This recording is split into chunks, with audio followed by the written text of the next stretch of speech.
দর্শক, এইমাত্র পাওয়া দুপুরের সংবাদে আপনাদের স্বাগতম। শুরুতেই সংবাদ শিরোনাম।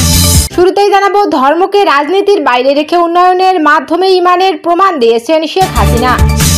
জানিয়ে দিব, জনপ্রশাসন মন্ত্রণালয়ের নতুন সিনিয়র সচিব এহসানুল হক। থাকছে বিস্তারিত। জানাবো, শেখ হাসিনা কামালের বিরুদ্ধে যুক্তিতর্ক আজ হবে সরাসরি সম্প্রচার। থাকছে বিস্তারিত।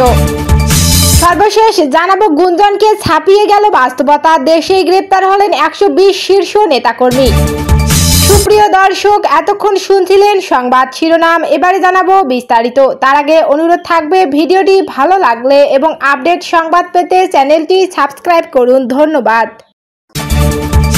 ধর্মকে রাজনীতির বাইরে রেখে উন্নয়নের মাধ্যমে ইমানের প্রমাণ দিয়েছেন শেখ হাসিনা। শেখ হাসিনা কথায় নয়, কাজে প্রমাণ করেছেন ইসলাম প্রেম। 560 মডেল মসজিদ নির্মাণ ধর্ম ও উন্নয়নের এক অনন্য মেলবন্ধন। বাংলাদেশের রাজনীতিতে ধর্ম সবসময়ই এক সংবেদনশীল ও প্রভাবশালী উপাদান। যুগে যুগে রাজনৈতিক শক্তিগুলো ধর্মকে ব্যবহার করেছে ক্ষমতার সিঁড়ি হিসেবে, কখনো স্লোগানে, কখনো বক্তৃতায়, আবার কখনো বিভাজনের অস্ত্র হিসেবে। যারা নিজেদের ধর্মপ্রেমী বলে পরিচয় দেয়, তাদের অনেকে বাস্তবে ধর্মের পবিত্রতাকে কলুষিত করেছে ভোটের রাজনীতির হাতিয়ার বানিয়ে। কিন্তু এদেশের রাজনৈতিক ইতিহাসে ব্যতিক্রম এক নাম শেখ হাসিনা। তিনি কখনো ধর্মকে রাজনীতির ঢাল হিসেবে ব্যবহার করেননি, বরং তিনি ধর্মপ্রাণ মুসলমান হিসেবে নিজের বিশ্বাস ও নৈতিক দায়িত্বকে কাজের মাধ্যমে প্রমাণ করেছেন। তিনি কখনো ভিন্ন ধর্মাবলম্বী নাগরিকের ঘরে গিয়ে ভোটের ভিক্ষা চাননি, কখনো ধর্মের নামে ঘৃণা ছড়াননি, বরং তিনি উন্নয়ন,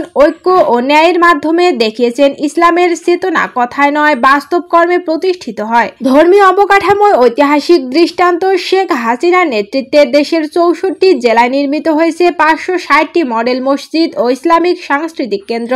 এগুলো শুধু নামাজ পড়ার স্থান নয়, বরং ইসলামী জ্ঞান চর্চা, নৈতিক শিক্ষা, সমাজ কল্যাণ ও সাংস্কৃতিক বিনিময়ের আধুনিক কেন্দ্র হিসেবে গড়ে উঠেছে।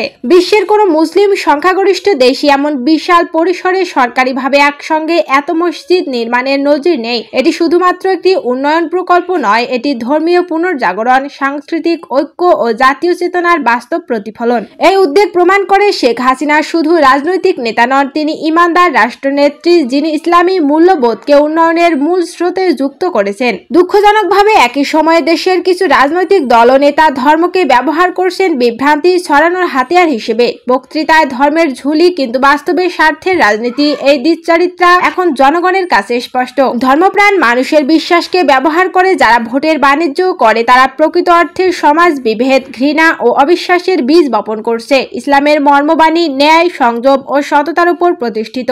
যারা এই নীতিগুলো উপেক্ষা করে, তাদের ধর্মপ্রেম আসলে ভণ্ডামিরই আরেক রূপ। আজকের সময়ে প্রকৃত ইমানদার মুসলমানদের দায়িত্ব হলো সচেতনভাবে বুঝে নেওয়া, কে সত্যি ধর্মকে শ্রদ্ধা করে আর কে ধর্মের নাম ব্যবহার করে ব্যক্তি স্বার্থে। ইসলাম কখনো হিংসা, লোভ বা প্রতারণা শেখায় না। যে নেতৃত্ব ইসলামকে উন্নয়ন, শিক্ষা ও ন্যায়ের পথে প্রয়োগ করে, তাকে সমর্থন করাই ইমানদার নাগরিকের প্রকৃত দায়িত্ব। ধর্মের নামে ভণ্ডামি নয়, উন্নয়ন, ন্যায় বিচার ও মানব কল্যাণ, এই 3 পথই ইসলামী চেতনার আসল প্রতিফলন। শেখ হাসিনার নেতৃত্বে বাংলাদেশে ধর্মীয় অবকাঠামোর উন্নয়ন, ইসলামিক শিক্ষার সম্প্রসারণ, হজ ব্যবস্থার আধুনিকীকরণ সবকিছুই এক ইমানদার নেতার দৃষ্টান্ত হয়ে থাকবে। তিনি প্রমাণ করেছেন, ধর্মকে ভালোবাসা মানে ঘৃণা ছড়ানো নয়, বরং উন্নয়ন ও ন্যায়ের মাধ্যমে মানুষকে কল্যাণের পথ দেখানো।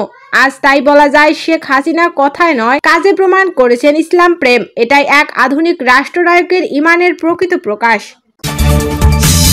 জনপ্রশাসন মন্ত্রণালয়ের নতুন সিনিয়র সচিব এহসানুল হক। সরকারি সড়ক পরিবহন ও মহাসড়ক বিভাগের সিনিয়র সচিব মোহাম্মদ এহসানুল হককে জনপ্রশাসন মন্ত্রণালয়ের সিনিয়র সচিব হিসেবে নিয়োগ দিয়েছে।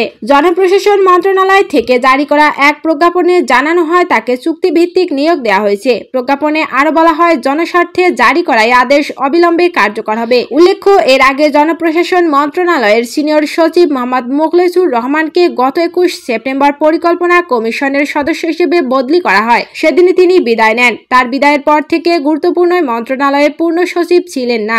এই সময় অতিরিক্ত সচিব, সিপিটি, অনুবিভাগ ডক্টর আবু শাহিন মোহাম্মদ আসাদুজ্জামান রুটিন দায়িত্ব পালন করেন।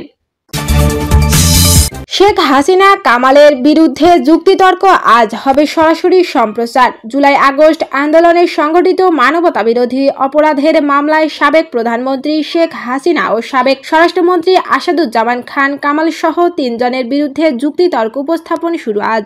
আন্তর্জাতিক অপরাধ ট্রাইব্যুনাল 1-এর চেয়ারম্যান বিচারপতি মোহাম্মদ গোলাম মর্তুজা মজুমদারের নেতৃত্বাধীন বিচারিক প্যানেলে এ যুক্তিতর্ক উপস্থাপন করা হবে। ট্রাইব্যুনালের প্রসিকিউটর গাজী এম.এইচ. তামিম বলেন, প্রথমে যুক্তিতর্ক উপস্থাপন করবে প্রসিকিউশন, এরপর নিজেদের যুক্তি তুলে ধরবেন স্টেট ডিফেন্স আইনজীবী, শেষ পর্যায়ে যুক্তি খণ্ডন করবে প্রসিকিউশন বা রাষ্ট্রপক্ষ। এ ধাপ শেষে মামলাটি রায়ের জন্য অপেক্ষমান রাখা হবে।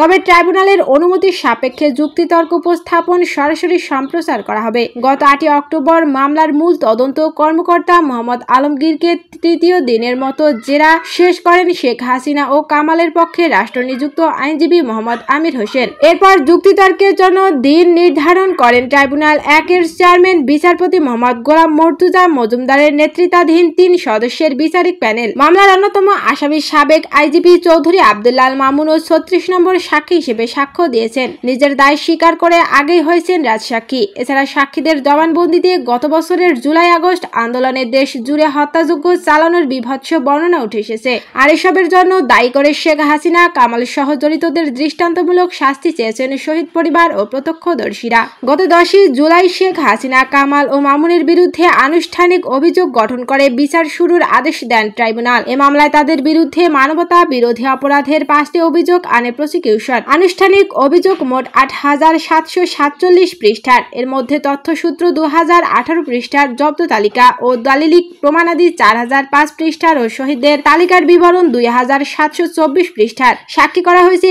81 জনকে। গত 12 মে চিফ প্রসিকিউটরের কাছে মামলার প্রতিবেদন জমা দেন ট্রাইব্যুনালের তদন্ত সংস্থার কর্মকর্তারা।